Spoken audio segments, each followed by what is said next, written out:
Steven, au Conseil de Pro, on va parler de télescopes, de leur grossissement. Notamment, tu nous présentes 3 modèles aujourd'hui. Effectivement, je ne parlerai pas vraiment de compagnie aujourd'hui, plutôt de type de télescope.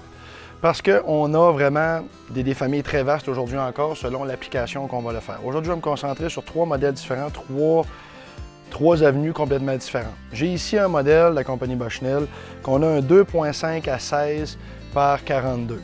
Par contre, la particularité de celui-ci, c'est qu'on a un tube de 30 mm. Donc, ce qui dit plus gros tube, normalement, le plus grosse entrée de lumière. Il y a encore là plusieurs facteurs avec les lentilles, mais aujourd'hui, on se concentrait vraiment sur les ouvertures. 42 mm d'ouverture. Par contre, la plus grosse particularité, c'est que son zoom fait de 2.5 à 16. Un chasseur qui va faire de la chasse fine va être beaucoup de proximité. C'est sûr qu'à 25 pieds, si j'essaie de voir un gibier avec un zoom de 24x, on oublie ça, on voit rien, on voit une touffe. Donc, dans ce cas-là, plus le zoom va être bas, donc 2.5, 1.75, 1, même à 0, pratiquement à l'œil humain, c'est 1. Donc, on va chercher un champ d'angle qui est très large, le cône de vision va s'agrandir. Plus on va monter dans le zoom, plus ce zoom-là va rapetisser. Donc, on se rapproche du gibier, mais on perd les côtés. Le deuxième, on va de 3 à 9, encore là, 40 mm d'ouverture, ça répète n'importe quelle grosseur.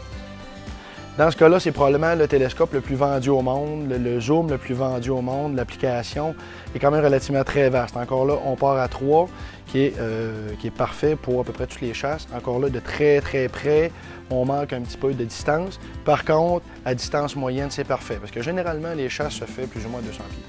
Fait que généralement, là, ça couvre bien. Après ça, on a pour ceux qui vont faire la chasse au coyote, même le tir à la cible des plus longues distances, un 6 par 24. Donc, au minimum, on grossit 6 fois. On est déjà à mi-chemin avec celui-là ici, puis avec celui-là aussi. Au maximum, on va aller à 24x, donc on va aller chercher très loin le rapprocher. Et il y a encore une petite lacune. Plus on va zoomer, plus on va rapprocher le gibier, plus on amplifie sa vitesse. Donc, un gibier qui va se déplacer à 1 km/h. À 24x, l'impression visuelle va être de 24 km/h. Donc, si le gibier se promène à 100 km/h, on est rendu à très rapide. Après ça, mis à part les qualités, les prix, on ne s'attend pas vraiment à ça. C'est vraiment de choisir le télescope en fonction de ce qu'on va faire. Si on est dans une région qui a beaucoup de bois, puis on se promène vraiment constamment dans un bois très sale, donc il y a plus le côté sombre est là. C'est là qu'on va aller jouer avec la grosseur des tubes, la grosseur des ouvertures et les zooms avec la proximité du gibier. Sinon, si vous avez d'autres questions, passez nous voir en magasin. Merci, Steven.